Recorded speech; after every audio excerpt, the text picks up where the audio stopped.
As a first step, you switch the machine on, using the rear switch. After that, you press the auxiliary push button, and the machine turns on.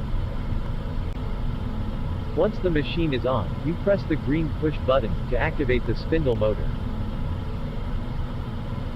With the red push button, you can switch off the spindle motor. Here you have the knob, for adjusting the variable rotation of the spindle. And here we have the table, which indicates how many RPM, correspond to the notches of the knob. And here, we have the selector, that completely lock the spindle rotation. This operation, allows you to remove the cutting bit holder, from the spindle. Here we have the visual display, which indicates the depth of cut. You go down, and set the 0 point.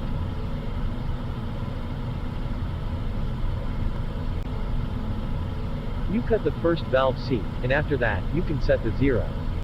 And all the valve seats, will be cutted, at the same depth. You can also use the mechanical stop, so when you go up first, and then down, you back at 0 point. The mechanical stop helps you avoid going too up or down. Here we have the emergency push button, that completely switch off the machine. To switch the machine on, just turn the red button, and push the auxiliary button again.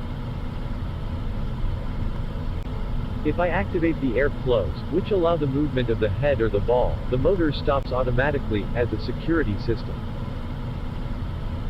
The left foot pedal, is for giving air flow to the head, and the right one, for giving air flow to the ball. And here, we have the left and right engine head supports, both with their own switch.